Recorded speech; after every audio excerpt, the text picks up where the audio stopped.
starting to break something a little bit right there. And there.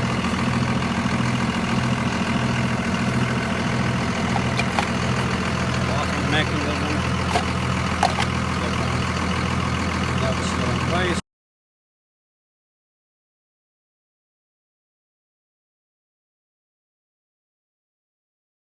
So this is immediately after parking the truck on it, and kind of made it a little bit twisted there.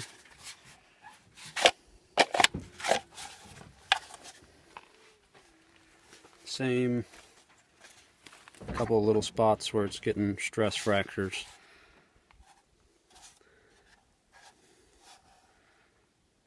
Other than that, we've got a ridge in there that kind of like the moon, Mom. We'll get some close-up shots. The ridge is bent a little bit, but doesn't seem to interfere with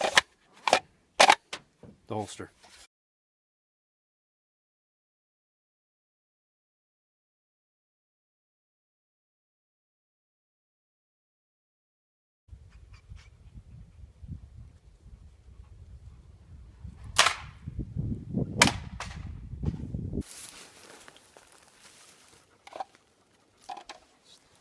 Was slightly out of the holster.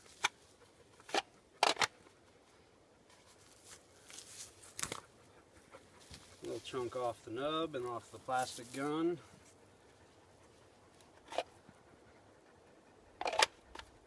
Locking mechanism still in place.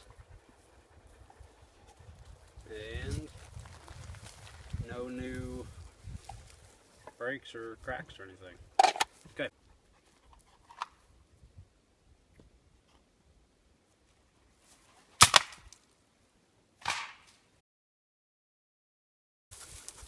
We have the Glock 19 ringer,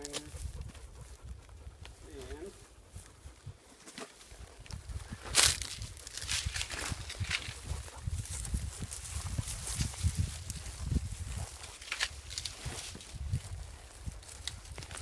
seems like the button's getting activated somewhere in its descent and bouncing off of a bunch of rocks.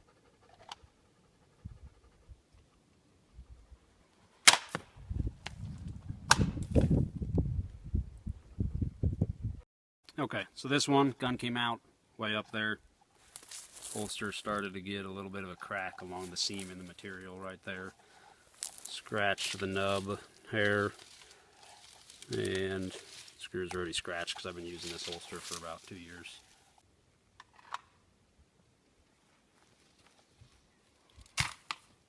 So this one landed in some brush. Gun stayed in the holster. Everything's fine.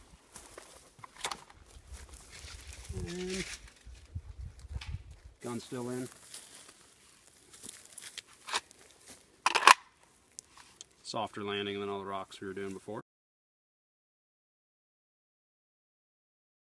So here we have 50 pounds of plates hanging from the holster, demonstrating that if you botch the draw stroke, which is darn near impossible to do with the added surface area of the nub mod and how it meets up with your thumb a lot sooner than the standard ALS button, it's still possible to get the gun out of the holster by just applying a little bit more pressure.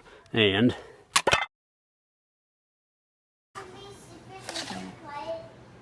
so here we just pulled them out of the oven, 235 degrees. Had the oven set at 250. Safariland claims 300 degrees. Don't really want to melt these things in my oven. They did get a little bit looser with the heat, but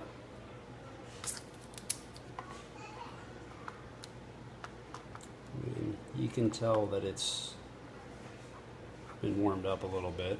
So this one, not quite as noticeable on the expansion. They always have a little bit of slop here.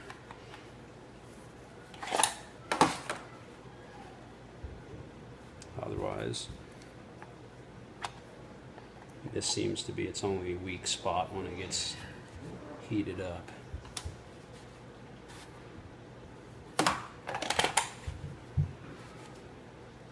it's still not going to come out of the holster until you push the button. Alright, so here we've got the holsters on dry ice.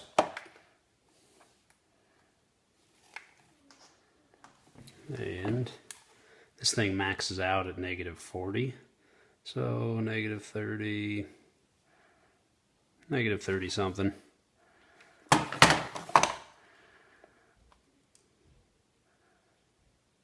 -20. -6. They're cold. And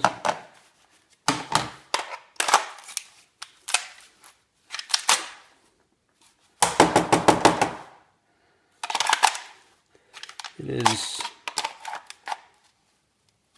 noticeably stiffer, but totally functional. Got a little bit of ice buildup in there that might be making it a little stiffer there.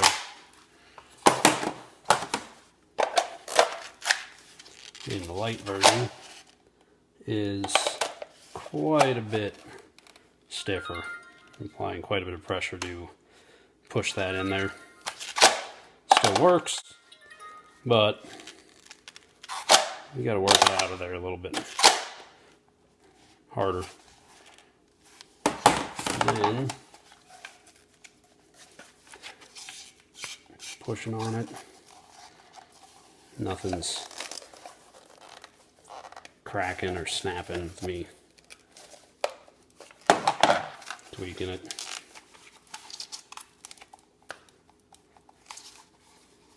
Look good. Okay, so if you're wondering why I switched holsters, this one, when we threw it off the cliff that last time, started getting this crack, and then when we threw it in the oven, it warped it quite a bit, so we switched to a new holster for the freezing and oven test. So I'm going to shoot at the holster with a 22 short, 710 feet per second, just to mimic what a piece of shrapnel would do to this. Could happen. Just see what happens. I've got shrapnel in my face and my hands still from Iraq, so hi.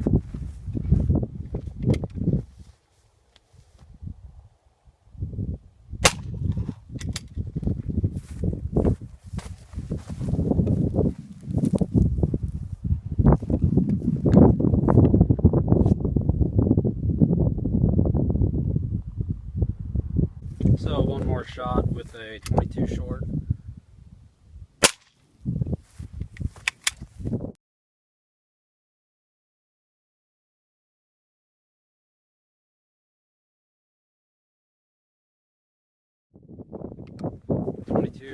Long, subsonic, so about 1,000 feet per second.